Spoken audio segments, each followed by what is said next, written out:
Feliz sábado, hermanos. También para nuestra audiencia radial que nos está escuchando cada sábado, deseamos las mejores bendiciones de Dios y que tengan un hermoso y feliz día sábado. Hermanos, estamos llegando al final de un año y quizás podemos hacernos muchas preguntas y recordar muchas cosas. Solamente yo voy a pretender en esta mañana tratar de recordar lo que es el corazón de nuestra iglesia en la predicación del Evangelio a todo el mundo. Y cuando hablamos del Evangelio a todo el mundo, no podemos menos que relacionar la segunda venida de Jesús, la gran esperanza.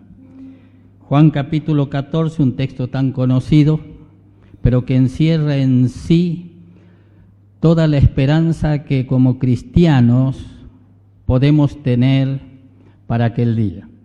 Dice allí, no se turbe vuestro corazón, o sea, no tenga miedo, no se turbe vuestro corazón. ¿Creéis en Dios? Creed también en mí, dice, porque en la casa de mi Padre muchas moradas hay. Y si me fuere y aparejare lugar, vendré otra vez, para que donde yo estoy, vosotros también estéis. Y hermanos, esto lo estaba diciendo Jesús para tratar de afianzar su seguridad hasta que Él volviera por segunda vez. Y me gusta relacionarlo con Hechos capítulo 1, versículo 11. El Hechos capítulo 1, versículo 11, cuando Jesús se iba hacia el cielo, se estaba despidiendo de esa multitud que estaba esperando junto con Él, y Él estaba dando los últimos mensajes a toda aquella gente. De pronto dice que empezó a elevarse y se empezó a perder hacia las alturas. Y la gente y los discípulos y los apóstoles que estaban allí, dice, estaban mirando que Jesús se iba y añorando su presencia. Y entonces dice allí en Hechos capítulo 11 que dos ángeles vestidos de blanco se le pusieron a la par de ellos y le dijeron: varones galileos, ¿qué estáis mirando al cielo? Si este mismo Jesús que es tomado, dice, de entre vosotros, así volverá como le veis irse al cielo. Hermanos, pensar en la segunda venida de Jesús, y cuando vemos la obra de la predicación del Evangelio, porque en Mateo capítulo 24 nos dice allí que el que perseverare hasta el fin, éste será salvo, porque será, dice, predicado este Evangelio del reino a todo el mundo, por testimonio a todas las naciones, y entonces, dice, vendrá el fin. Hermanos, cuando pensamos en el Evangelio a todo el mundo, no podemos menos que pensar en el cumplimiento profético para la predicación del Evangelio a todo el mundo. Jesús dijo cuando fuese predicado este Evangelio. ¿Qué quiso decir con este Evangelio? Jesús sabía, y nosotros también lo sabemos, que vendría un tiempo de apostasía cuando el Evangelio sufriría deformaciones en su predicación y en sus objetivos. Entonces Jesús dice, no, vendrá un tiempo de apostasía cuando no sufrirán la sana doctrina. Y entonces dice, será predicado este Evangelio, el de sus días, el que Él predicaba, el que predicaban los apóstoles en las distintas epístolas, cuando esta verdad sea predicada en el fin de los tiempos, para restaurar la verdad que fue echada por tierra, entonces, dice, vendrá el fin. Hermanos, cuando vemos la obra de la iglesia en todo el mundo, esta iglesia que surge, este movimiento que surge como cumplimiento de los 2300 años de la profecía que va desde el año 457 a.C. hasta el año 1844, cuando Dios escoge un puñadito de gente. ¿Ustedes recuerdan cuántos fueron los primeros miembros de la Iglesia Adventista? ¿Alguien recuerda? ¿Cuántos eran? Cuando leemos la historia denominacional, ahí dice, eran 50 personas. 50 personas que estaban confiando en las promesas de Dios de su segunda venida y en el cumplimiento de los 2300 días, y como adventistas sabemos lo que ocurrió. ¿Recuerdan aquel chasco? ¿Recuerdan aquel chasco? Cuando era dulce en la boca pero que amargaría el vientre. Y le vuelve a decir entonces en Apocalipsis 10:10, dice, es necesario que ¿qué? Que otra vez, dice, prediques a muchos pueblos, naciones, tribus y lenguas. ¿Y qué es lo que había que predicar? El evangelio eterno, dice, el evangelio de los días de Jesús. Cuando este evangelio sea predicado, dice, a todo el mundo, entonces vendrá el fin. Pero hermanos, sin embargo, no hemos hecho todo lo que el Señor esperaba que hiciéramos. Ya debiéramos estar en casa. Ya estaríamos en casa si hubiésemos hecho, dice el Espíritu Profecía, el trabajo que el Señor esperaba. Y el tema de esta mañana es justamente este, la segunda venida de Cristo, que es el corazón mismo del mensaje adventista del tercer ángel. Busquemos, hermanos, el Evangelio de San Lucas capítulo 3. Y el último versículo. Lucas capítulo 3, el último versículo. Miren, las genealogías son realmente cansadoras e incluso aburridas. Pero hay aquí una genealogía que es emocionante en su clímax. Y dice allí, dice el versículo 3, dice el capítulo 3, el último versículo dice que fue de Enoc, que fue hijo de Set, que fue hijo de Adán, que fue hijo de Dios. Hijo de Dios, el origen de nuestra existencia. Palabras que están más allá de nuestra comprensión. Hijo de Dios. Nosotros somos la simiente real y literal de Dios. Tratemos de imaginar un poco los sentimientos de Dios, de nuestro Señor en aquel momento, mientras se inclinaba allá en el Edén, sobre ese muñeco de barro, puñado quizás de arcilla,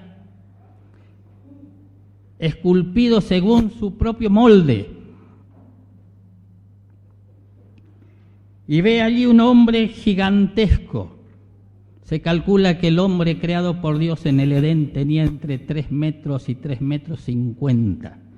Hemos decaído bastante. Y que yace ahí inanimado sobre esa tierra que tenía apenas 5 días de edad. La obra estaba terminada. La obra estaba completa y era perfecto, excepto por una cosa.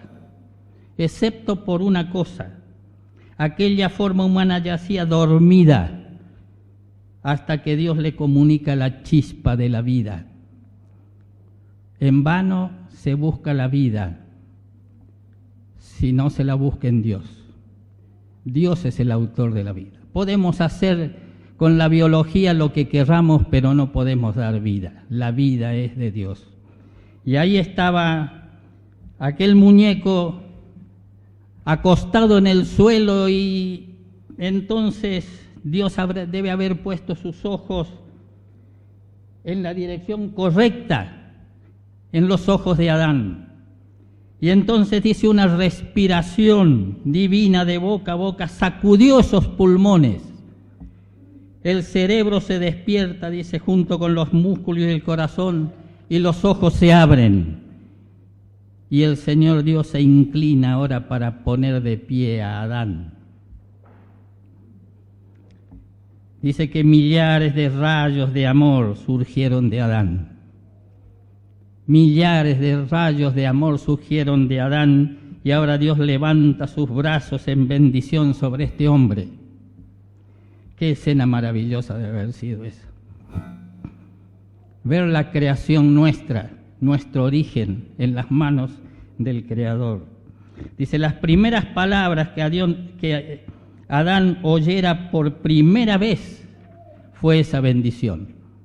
Y las palabras que alguna vez habló Adán por primera vez fue en respuesta a esa bendición. Pero desde entonces comenzó una relación y un compañerismo intenso entre Dios y el hombre, que fue de Enoc, que fue de Set, que fue de Adán, que fue hijo de Dios. Adán era el hijo de Dios y esta relación íntima tenía el propósito de permanecer para siempre, nunca debía ser quebrada. Así como los hijos pretenden que nunca sea quebrada la relación paterna. Pero tenemos en la Biblia un registro trágico. Y ahora notemos estas 3 palabras. Hijo de Dios fueron las 3 primeras palabras. Ahora notemos una tragedia descendente. Génesis capítulo 3, donde Dios busca a Adán y Eva, y en el versículo 9 del capítulo 3, ahí dice, ¿dónde estás tú? Hijo de Dios, ahora, ¿dónde estás tú? Hay una tendencia evolutiva hacia abajo, no hacia arriba. Hijo de Dios, y ahora, ¿dónde estás tú? Palabras trágicas que indicaban una tragedia, un drama. Tal vez el día más trágico después de la crucifixión de Jesús en la cruz haya sido el día en que entró el pecado y separó al hombre de Dios.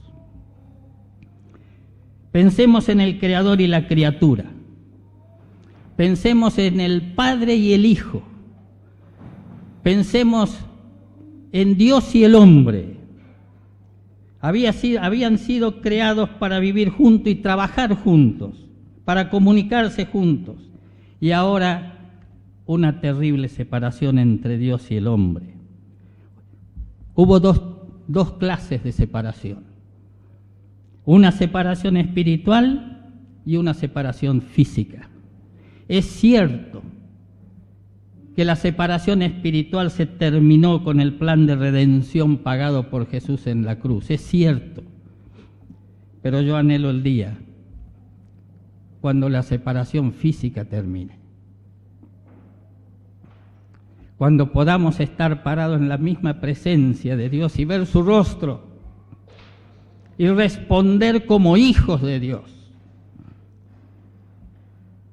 Los hombres que se han entregado desde Adán hasta ahora han contemplado con ansias que esa separación termine.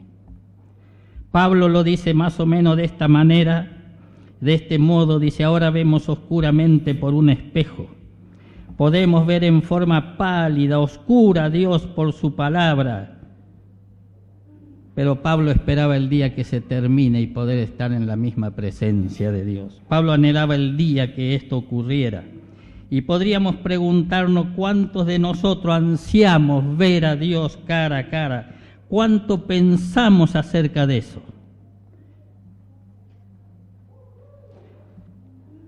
Miren, cuando uno viaja, cuando a mí me ha tocado a veces viajar y estar muchos días afuera, uno siente la necesidad de la presencia física.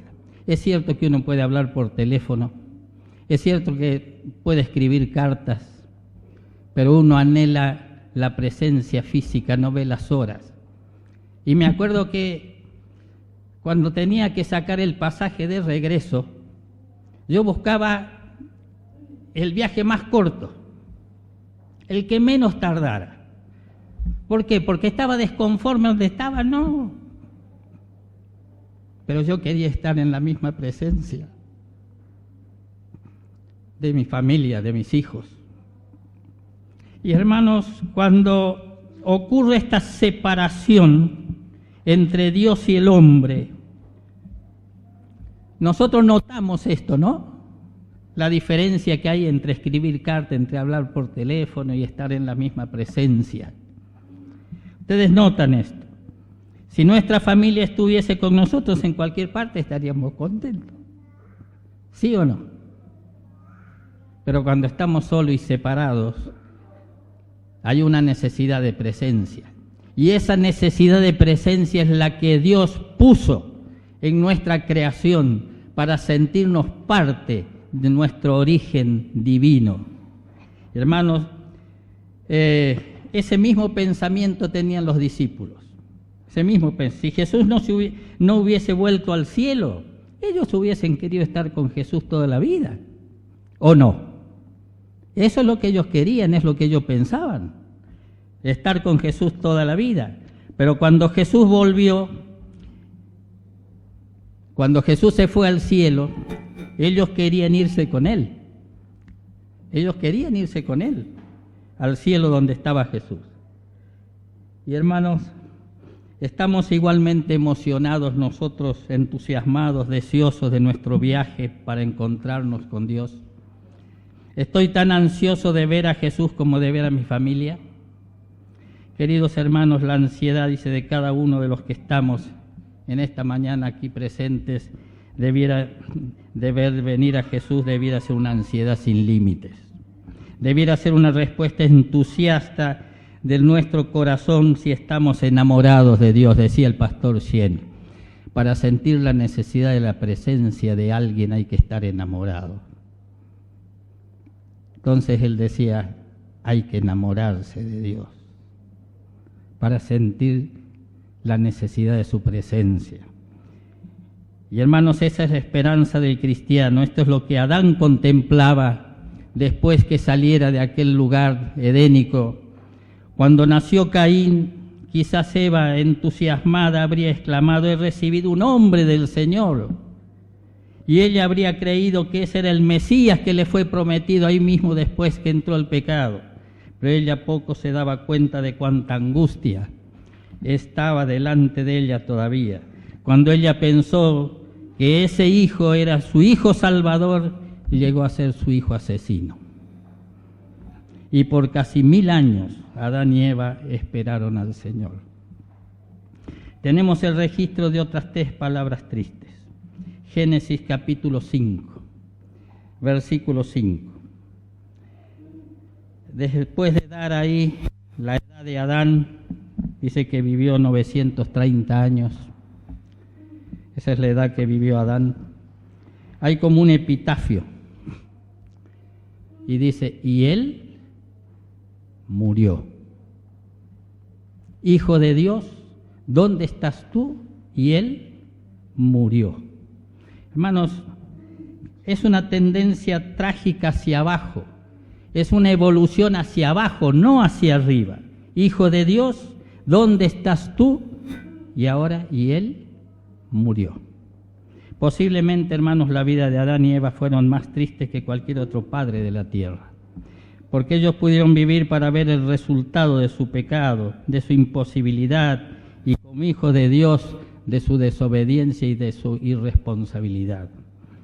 Noche tras noche, cuando Adán y Eva se entregaban al sueño, Adán le diría a Eva, mira y contempla lo que han traído nuestra transgresión, mira lo que nuestros hijos están haciendo, nuestros nietos, nuestros bisnietos lo que están haciendo, y todos los demás descendientes hasta nosotros aquí hoy, miremos nuestro estado lamentable de nuestra existencia miserable.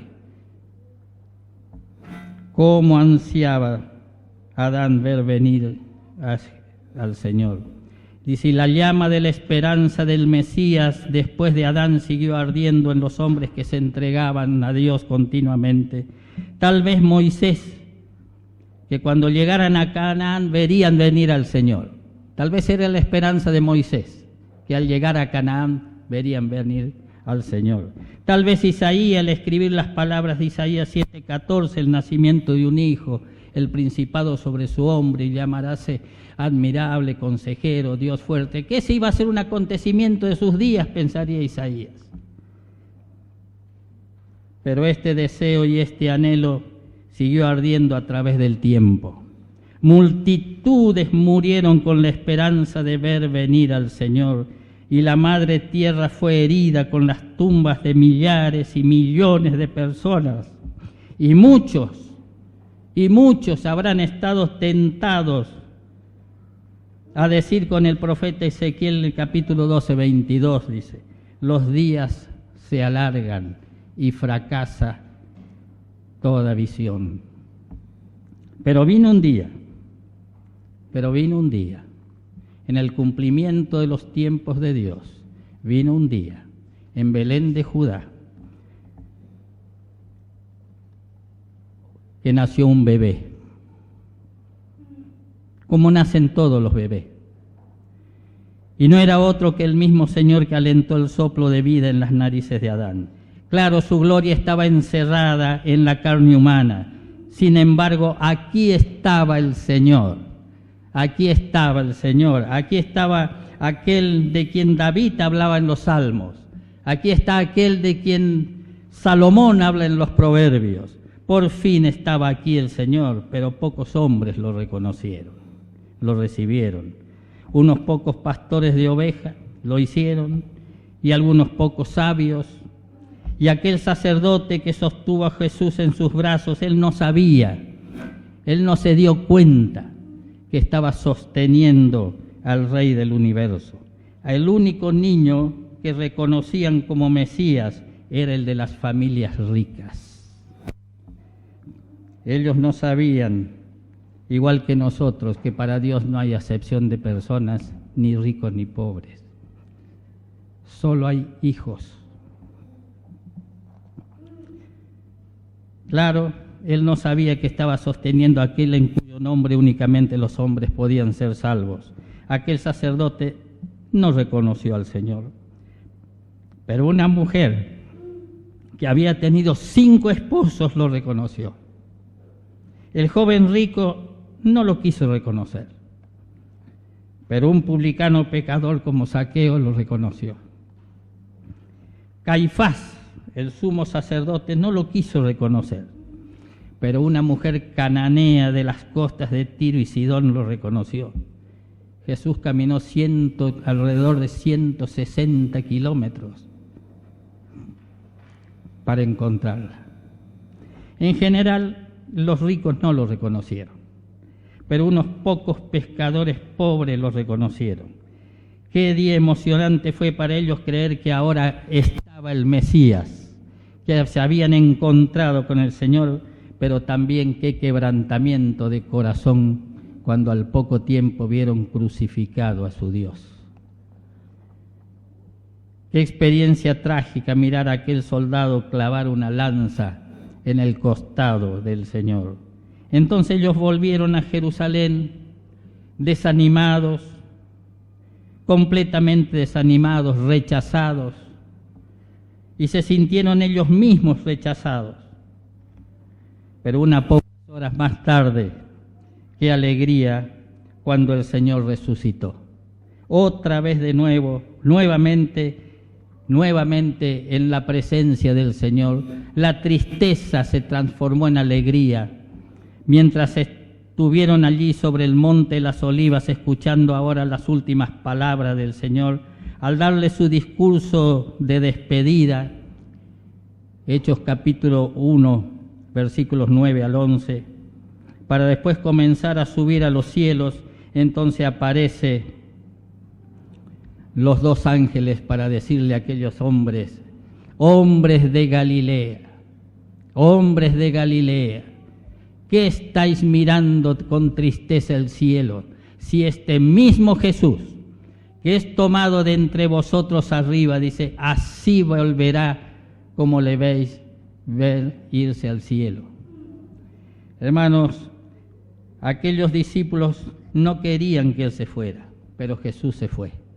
Pero prometió volver. Se sentían sin Él, habrán esforzado quizás la vista hasta el último vestigio de su presencia, como lo hubiésemos hecho cualquiera de nosotros si hubiésemos estado allí.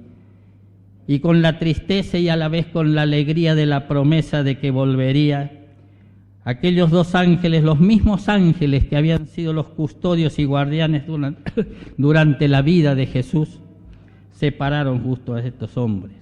Oh hombres de Galilea, oh hombres de aquí de Neuquén, ¿qué estamos mirando al cielo? Si este mismo Jesús que fue hacia el cielo, este mismo Jesús, no otro dice, este mismo Jesús volverá de nuevo, como le veis que se va al cielo. Hermanos, esto reanimó su coraje, fortaleció sus motivos y retornaron a casa jubilosos y predicaron la verdad de la venida del Señor en una forma tan realista,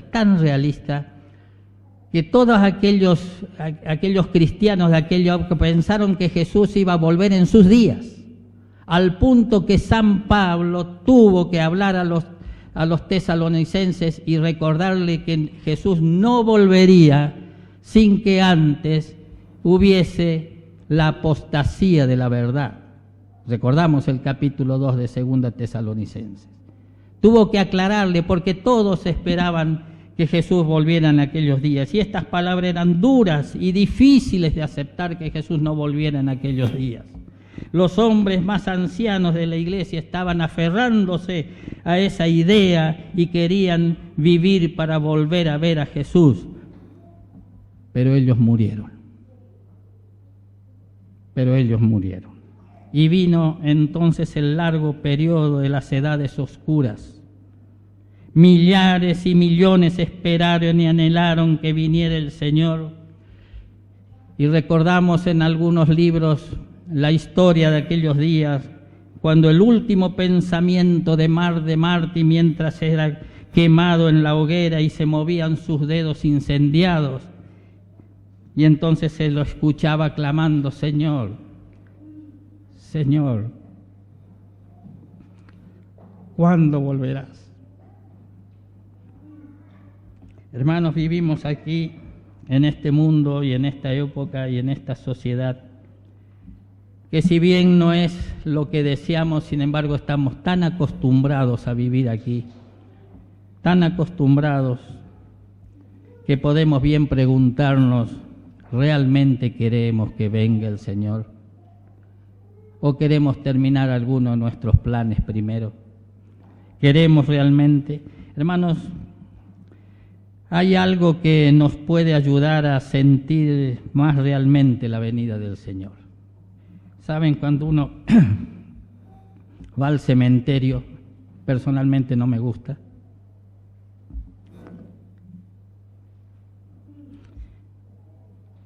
y nos paramos allí, frente a alguna tumba de un ser querido, que puede ser un padre, una madre, un hermano o un hijo.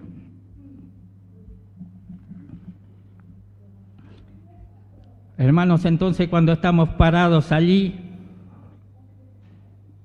al lado o al frente, la segunda venida de Jesús se hace más real. Pero la segunda venida de Jesús debería ser real ahora, antes que nosotros lleguemos a la tumba. Debiera ser real ahora. Cuando las personas están bajo la persecución, esto hace que la segunda venida de Cristo sea más real. Pero la segunda venida de Cristo debiera ser real ahora, seamos perseguidos o no.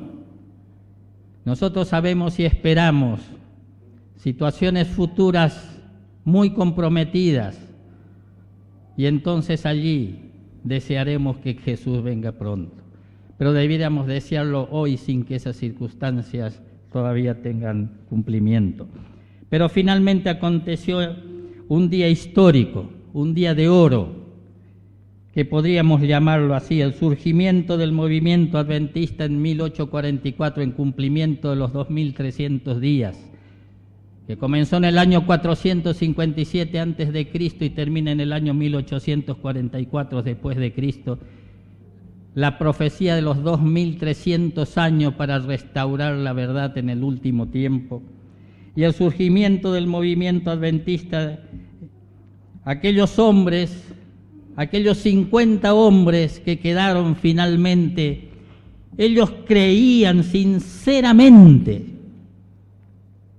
ellos creían, hermanos, que Jesús vendría el 22 de octubre de 1844. No podemos casi comprender sus verdaderos sentimientos, pero cuando uno lee la historia de todo esto nos damos cuenta que realmente creían, se deshacían de sus cosas, porque creían de que Jesús venía el 22 de octubre de 1844. No podemos entender sus sentimientos, pero para ello era una creencia real. Había un día, un tiempo especial cuando el Señor volvía y ellos lo creían. Qué chasco fue terrible cuando Él no vino. El capítulo 10 del libro de Apocalipsis habla de este chasco. Claro que iba a ser dulce en la boca, dice, pero amargo el vientre. Y por eso en la profecía dice, otra vez tendrás que predicar a todo el mundo, a toda nación, a toda tribu y a toda lengua la verdad restaurada. Hermanos, ese chasco, hermanos, fue cuando Él no vino. Y hermanos, pensemos por un momento, si nosotros, pensemos por un momento, hermanos, si nosotros creyésemos, escuchen bien, si nosotros creyésemos realmente como ellos creían en aquel tiempo, que Jesús vendría esta noche a las 12 de la noche, si realmente lo creyésemos, hermano, si estuviésemos realmente convencidos de que Jesús viene esta noche a las 12 de la noche, hermanos, ¿cómo nos sentiríamos? ¿Qué pensaríamos si creyésemos realmente que Jesús viene esta noche a las 12 de la noche? Porque la Biblia dice que será en la mitad de la noche. ¿Qué pensaríamos? ¿Cómo actuaríamos? ¿Qué haríamos si realmente creyésemos que Jesús viene esta noche a las 12 de la noche? ¿Saben, mis queridos hermanos?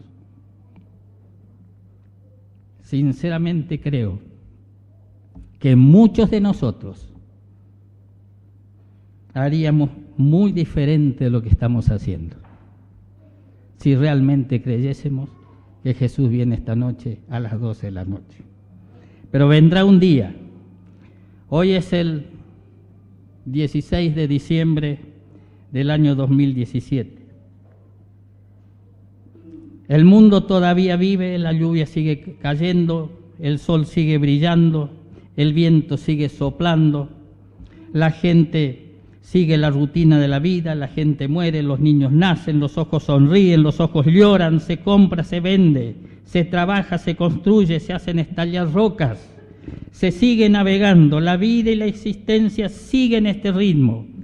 A veces tenemos enfermedades, hay tiempos de angustia y hay tiempos de alegría, y podríamos seguir en este sentido en todas las escalas de las emociones humanas. Y algunos de nosotros como adventistas nos preguntamos, ¿cuándo vendrá el Señor? Nos preguntamos, ¿se blanquearán nuestros cuerpos, nuestros huesos al sol en el desierto de la vida como el pueblo de Israel? ¿Cuándo cruzaremos el Jordán? ¿Cuándo se cumplirán las palabras de aquellos dos ángeles? Que este mismo Jesús que era tomado arriba volverá así como le veis irse al cielo. Hermanos, ¿cuándo? Este mismo Jesús, dice, vendrá de la misma manera que le habéis visto ir. ¿Y cuándo podremos decir como Felipe de Natanael, hemos encontrado al Señor, hemos encontrado al Mesías? ¿Cuándo se cumplirán las ambiciones de Adán, que anhelaba ver venir al Señor antes que Él muriera, y durante 1000 años, casi 1000 años, tuvieron esta esperanza? ¿Cuándo se cumplirán las palabras que Jesús dijo a Caifás, aquel sumo sacerdote?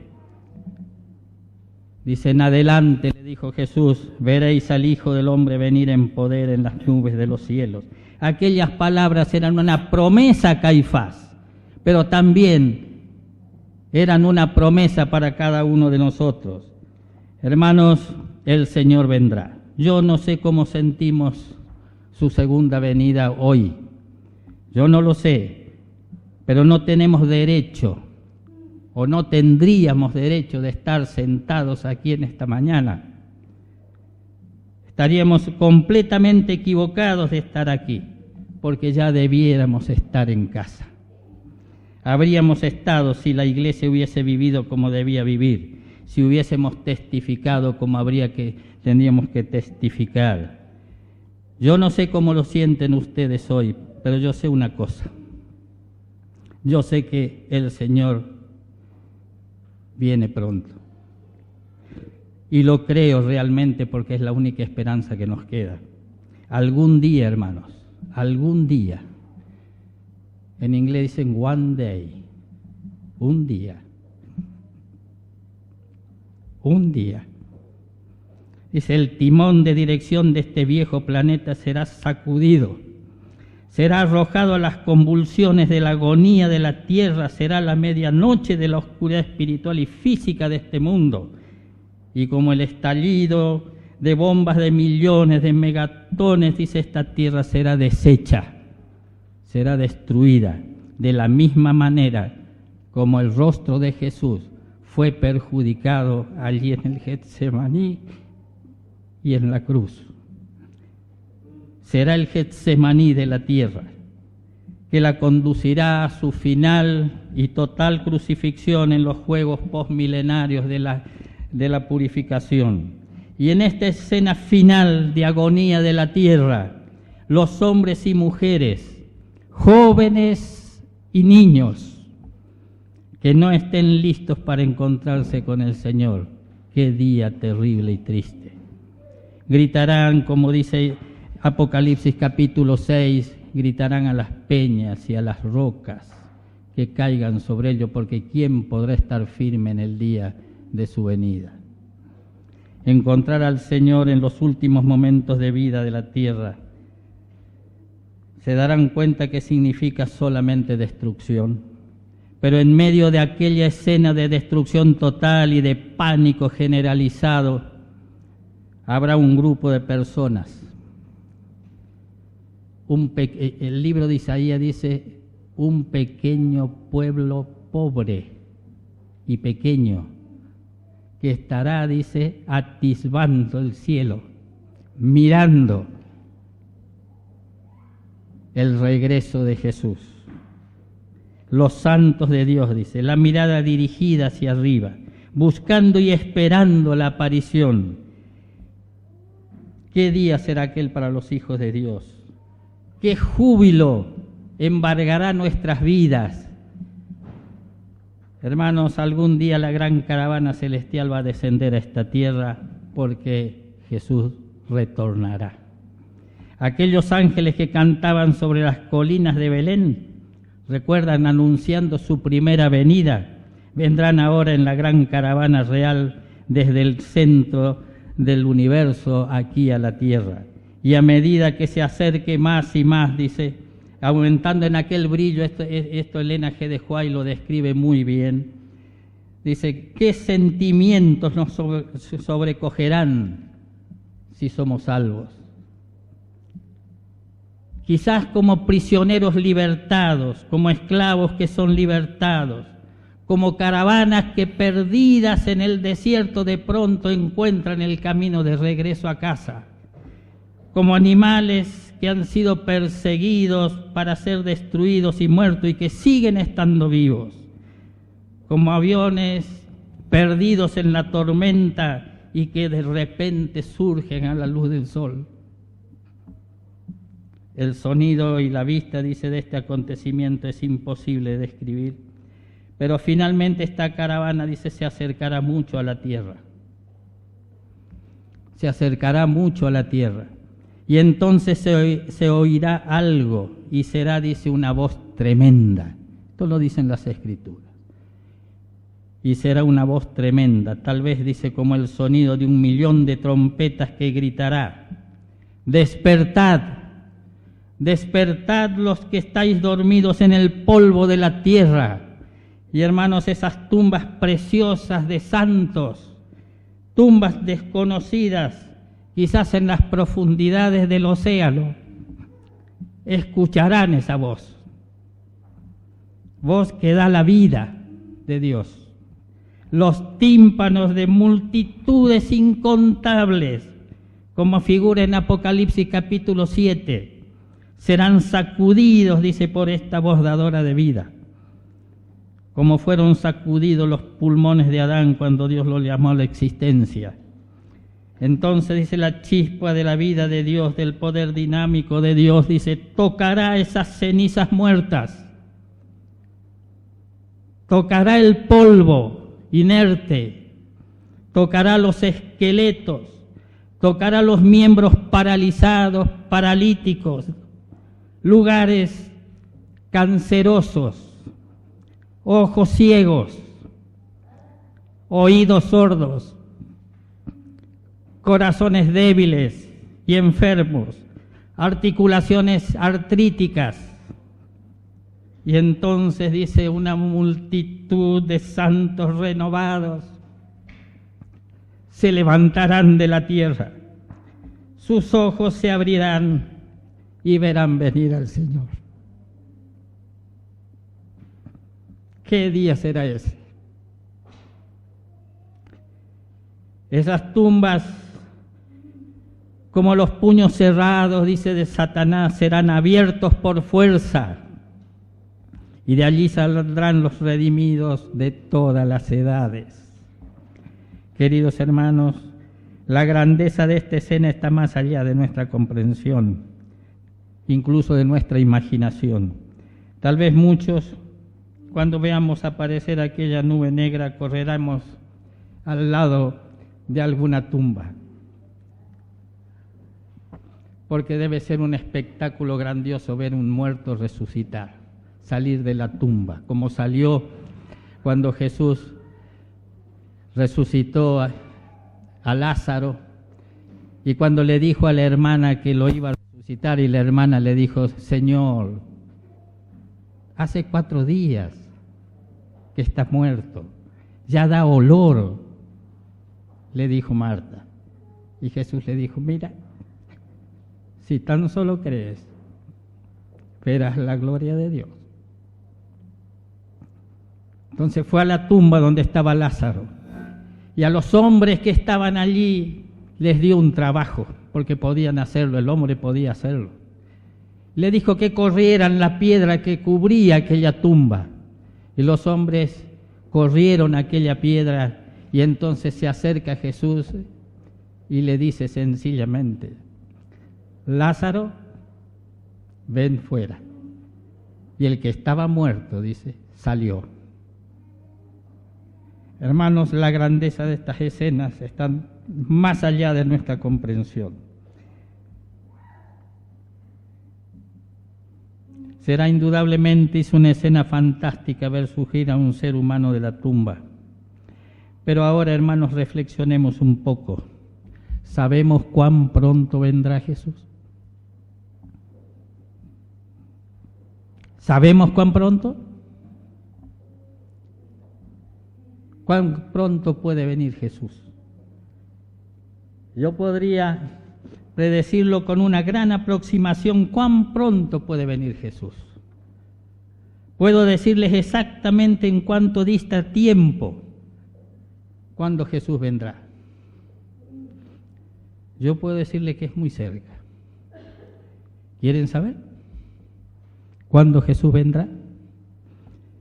Miren, hermanos, la venida de Cristo no está más lejos que el último latido de nuestro corazón.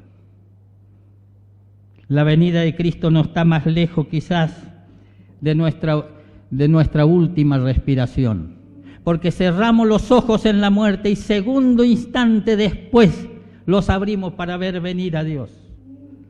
Así será de rápido. No sé si pasarán 100 años, 50 años, 30 años o 200 años, yo no lo sé. Pero yo sé que cuando cerramos los ojos en la muerte, el tiempo se detiene. Yo cuando era chico iba a la escuela primaria, a las 9, 10 de la noche más tarde ya no me podían tener en pie, tenía que ir a dormir. Pero a las 6 de la mañana mi padre me estaba levantando y yo le decía, pero papá, recién me acabo de acostar. Me dice, hijo, hace 9 horas que estás en la cama. Yo no me di cuenta. Así es en la muerte. El sueño profundo, Jesús lo comparó con el sueño. Es un sueño. Cerramos los ojos en la muerte y al segundo instante vemos venir a Jesús en el cielo. No sé cuánto tiempo va a pasar, pero así de cerca, en cuanto a nuestra existencia, está la venida de Jesús.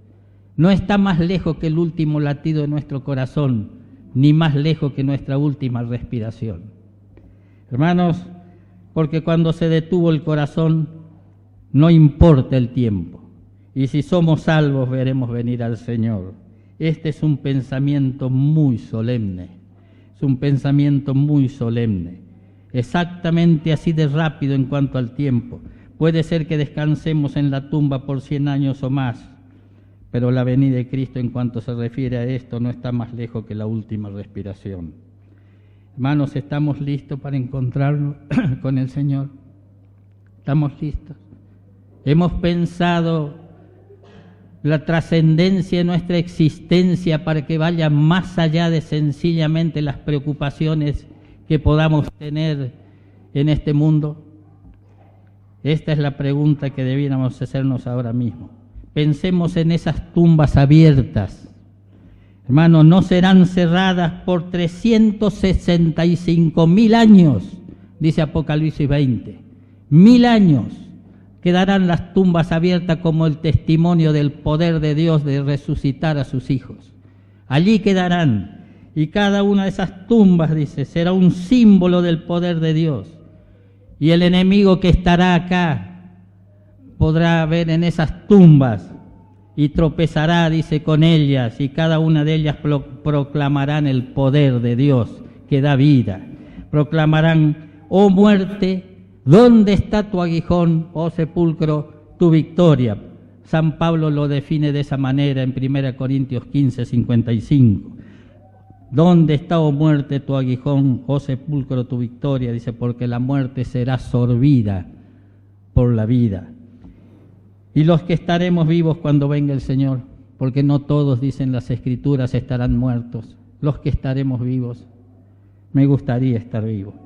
Qué cambio emocionante ocurrirá cuando este cuerpo mortal, aún los mejores cuerpos, los cuerpos más sanos y admirados que podemos tener en las culturas, serán transformados en un abrir y cerrar de ojos, dice la Biblia.